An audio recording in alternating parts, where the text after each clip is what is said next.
नमस्कार. समर्थ किचनमध्ये मी अनुष्का तुमचं खूप खूप मनापासून स्वागत करते. नावाप्रमाणेच अगदी नादखुळा चिकन आहे. चवीला अप्रतिम असं आहे. तुमचं पोट भरेल पण मन भरणार नाही इतकी चविष्ट ही नादखुळा चिकन रेसिपी आहे. तर अजिबात वेळ न दवडता ही रेसिपी कशी करायची ते आज आपण पाहूयात.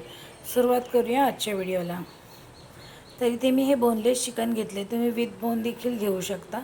तर हे बोनलेस चिकन आहे. आता याच्यासाठी आपण मसाला तयार करूयात.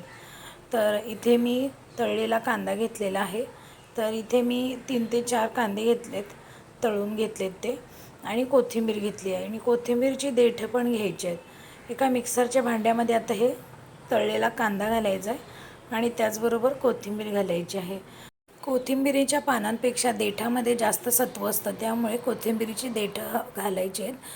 कोणती भाजी करताना देखील देठं शक्यतो जास्त वापरायची, त्यामुळे तो पदार्थ किंवा ती रेसिपी छान तयार होते. याचबरोबर मिरची घातली आहे आणि आता सगळे मसाले.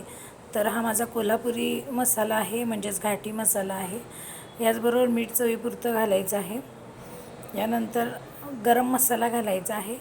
आल्याची पेस्ट आणि लसूणची पेस्ट घालायची आहे. आता हे मिक्सरला चांगलं आधी फिरवून घ्यायचं आहे पाणी न घालता. आता इथे मी हे पाणी न घालता असंच फिरवून घेतलं, व्यवस्थित बारीक झालेलं आहे. आता यामध्ये दही घालायचं आहे. तर फ्रेश दही घालायचं आणि थंड नसलेलं असावं, साधं रूम टेम्परेचरचं असावं.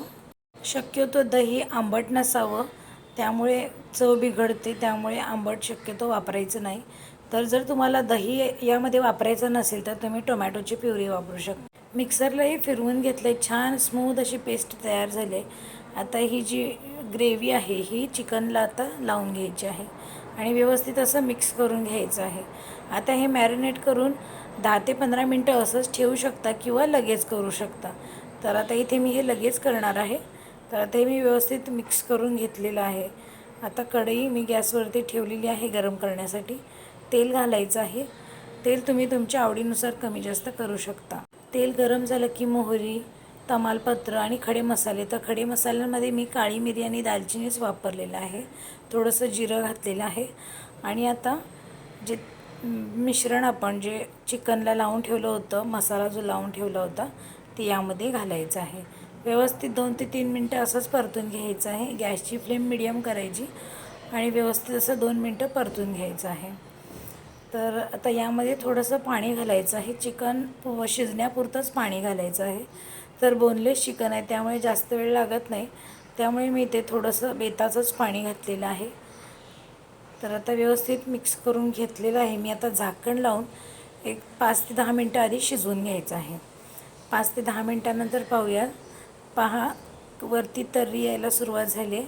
बऱ्यापैकी चिकन जे आहे ते शिजत आलेलं आहे. तर परत एकदा परतून घ्यायचं आणि आता यामध्ये कसुरी मेथी घालायची आहे. तर मला पर्सनली कसुरी मेथी खूप आवडते. कसुरी मेथीचा फ्लेवर खूप आवडतो, त्यामुळे मी कसुरी मेथी हमखास घालते. तर कसुरी मेथी घालायची. परत आता झाकण लावून एक 10 ते 15 मिनटं शिजवून घ्यायचं. आता 10 ते 15 मिनटानंतर आपलं चिकन जे आहे ते पूर्णपणे शिजलेलं आहे. छान वरती तर्री आलेली आहे आणि मस्त दिसत आहे. पाहून अगदी तोंडाला पाणी सुटलेलं आहे. तर हे गरमागरम चिकन, नादखुळा चिकन खाण्यासाठी तयार झालेलं आहे. अगदी नावाप्रमाणेच नादखुळा आहे, अप्रतिम चवीचं आहे.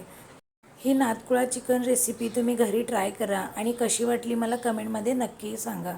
पुन्हा भेटू, तोपर्यंत मस्त खा आणि आनंदी राहा. धन्यवाद.